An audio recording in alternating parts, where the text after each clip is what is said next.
नहीं किया कि हमने सुमिरन ध्यान भजन अगर नहीं किया तो आज भोजन भी नहीं करूँगा, फिर भविष्य में कभी भी आपका मन आपको पर्याप्त समय निकाल देगा उसी गृहस्थी के समय में से। क्योंकि जब भोजन नहीं करेंगे तो रात में ठीक से नींद नहीं आएगी, बार बार जगेंगे, बड़ा कष्ट होगा शरीर को, मन को। फिर ये मन इतना होशियार है कि आपको बार बार प्रेरित करेगा कि सुमिरन ध्यान भजन कर लो, नहीं तो भोजन नहीं मिलेगा।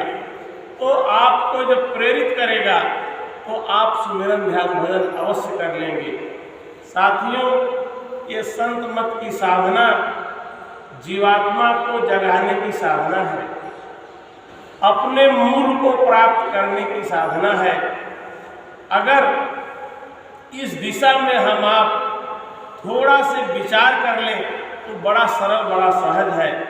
अगर हम आप विचार नहीं करते हैं, मन की गति में रूखा फूखा समय अपना व्यतीत करते रहते हैं तो मन मोटा होता जाता है और हमें इस दुनिया में भुलाता रहता है।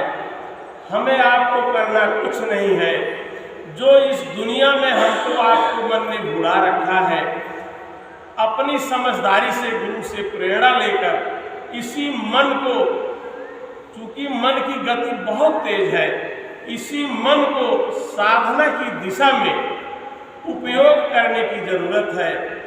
जैसे अभी हमने बताया आपको कि अगर आप मन को साधना नहीं किया तो उसको आप कष्ट दे दीजिए और ये संकल्प ले लीजिए कि जब आत्मा को भोजन नहीं तो शरीर को भोजन नहीं, फिर शरीर भोजन नहीं पाएगा तो मन भी कष्ट उठाएगा। अगर आपने एक बार ऐसा संकल्प ले लिया तो मन इतना चालाक है, इतना तीव्र है कि आपको 24 घंटे में बार बार साधना करने के लिए प्रेरित करता रहेगा। हमें आपको करना इतना केवल है कि मन की गति जो दुनिया में हमको आपको 24 घंटा व्यस्त रखती है, इसी मन की गति को, उसकी दिशा को बदलना है।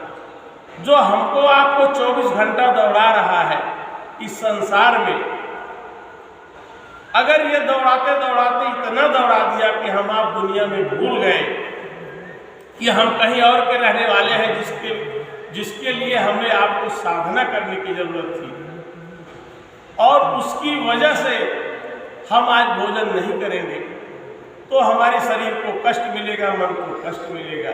फिर मन इतना चालाक है कि भविष्य में कभी भी आपको नागा नहीं होने देगा। ये विचार करने का विषय है साथियों, विचार करने से ही सब कुछ होता है। मनुष्य एक विवेकशील प्राणी है, विचारवान है। अगर सही से हम विचार करना प्रारंभ कर दें तो सारी समस्याओं का समाधान निकलता जाता है। और जब हम आप विचार नहीं करते हैं तो हम आप भूल भुलैया के देश में भूल जाते हैं। जैसे महात्मा बुद्ध जी थे, गौतम बुद्ध राजा के लड़के थे, उनके चारों तरफ इतना सुंदर वातावरण रखा गया था कि संसार में कहीं दुख भी है वो भान न होने पाए। उन्हीं के उम्र के सब उनके साथ रहते थे। कोई बीमार, कोई बूढ़ा उनके सामने नहीं आने पाता था, कोई समस्या नहीं आने पाती थी।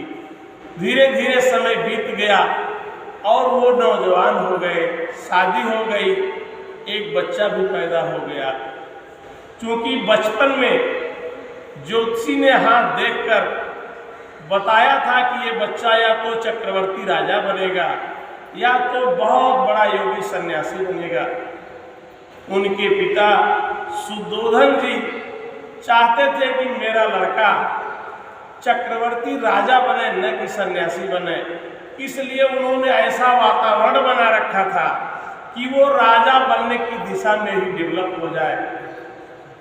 तो उस दिशा में वो नौजवान होने तक सफल भी रहे। लेकिन साथियों, जब उनकी शादी हो गई, बच्चा हो गया, राजा को विश्वास हो गया कि अब मेरा लड़का राजपाट में रुचि लेगा, गृहस्थी में आ गया, अब सन्यासी नहीं बनेगा, तो उनको अब उतनी पाबंदी में रखने की आवश्यकता नहीं रही। फिर उनको स्वतंत्र किया गया, वो कहीं भी जा सकते थे, आ सकते थे, घूम सकते थे। एक दिन अपने सारथी को लेके अपने राज्य में घूमने निकले। रास्ते में उन्होंने एक बूढ़ा आदमी देखा जो डंडा लेके चल रहा था, एकदम दुबला पतला था। बुद्ध जी ने पूछा कि ये क्या है? सारथी ने बताया कि राजकुमार ये बूढ़ा आदमी है। कहा ये बूढ़ा क्या होता है? कहा ये संसार का नियम है कि हर आदमी धीरे धीरे बूढ़ा हो जाता है। तो उन्होंने कहा इसका मतलब मैं भी बूढ़ा हो जाऊंगा? कहा हाँ हुजूर, इसमें कोई शंका नहीं, आप भी बूढ़े हो जाएंगे, मैं भी बूढ़ा हो जाऊंगा। वो मन में विचार करने लगे, आगे बढ़े और कुछ दूर गए। एक आदमी मर गया था, उसकी लाश को लेकर लोग जलाने जा रहे थे। बहुत सारे उनके परिवारीजन रो रहे थे, विलाप कर रहे थे। गौतम बुद्ध ने पूछा ये क्या हो रहा है? सारथी ने बताया कि महाराज एक आदमी मर गया है, उसको लोग जलाने ले जा रहे हैं, उसके घर वाले रो रहे हैं। कहा ये मरना क्या होता है? सारथी ने बताया, कहा राजन मरने का मतलब ये होता है वो आदमी अब बोल नहीं सकता, आदमी न भोजन करेगा, न पानी पिएगा, न खाना खाएगा, न बोलेगा, न उठेगा, न बैठेगा, न सांस लेगा। जब वो कुछ नहीं करता है, एकदम शून्य हो जाता है, तो उसको मरना कहा जाता है। और जब ऐसी स्थिति आ जाती है तो उस शरीर से बड़ी बदबू निकलने लगती है कुछ समय के बाद, इसलिए इसको लोग ले जाके आग में जला देते हैं। गौतम बुद्ध वापस आते हैं। अब उन्होंने विचार करना शुरू किया कि संसार में इतनी बड़ी समस्या है, हमें मालूम नहीं थी कि यहाँ बूढ़ा भी होना पड़ेगा, मरना भी पड़ेगा। जब उन्होंने पूछा कि मर क्यों गया, तो सारथी ने बताया कि महाराज यहाँ सबको मरना पड़ता है, यह मृत्यु लोक है, यहाँ जो आया है सब मरता है, सबको जलाया जाता है। तो राजकुमार को बड़ी चिंता हुई कि मैं भी बूढ़ा हो जाऊंगा, मैं भी मर जाऊंगा, मैं भी जला दिया जाऊंगा, ये वैभव मेरा समाप्त हो जाएगा। तो वो विचार करना शुरू किए साथियों। अब जब वो विचार करना शुरू किए तो विचारों जैसे महाराज जी बताते हैं कि कोई भी परिवर्तन विचारों से होता है। लड़ाई झगड़ा युद्ध तोड़ फोड़ करने से नहीं क्रांति आती है, क्रांति विचारों से आपके आती है। तो जब हमारे आपके विचार बदलेंगे तो उसी से बहुत बड़ा व्यापक परिवर्तन हो जाएगा। तो जब गौतम बुद्ध ने विचार करना शुरू कर दिया तो देखिए उन्होंने रिसर्च करना शुरू कर दिया कि भाई इतना दुख संसार में क्यों है, आदमी मरता क्यों है, आदमी बीमार क्यों होता है, आदमी बूढ़ा क्यों होता है, इतना कष्ट क्यों आदमी झेल रहा है, इसका कारण क्या है, इसका निवारण क्या है। तो वो घर छोड़ के रिसर्च करने निकले और खोजते यह रिसर्च करके उन्होंने निकाला कि संसार में महादुख है, उस दुख का कारण है, उसका निवारण है, उसका निवारण कैसे होगा इसका तरीका है। और उस तरीके को बुद्ध जी ने आम पब्लिक को बताया और जो उस बात को मानने लगे धीरे धीरे एक देखिए बौद्ध धर्म मान लिया गया और उनके अनुयायी बहुत हैं दुनिया में, आज भी हैं, और एक बौद्ध धर्म की स्थापना हो गई।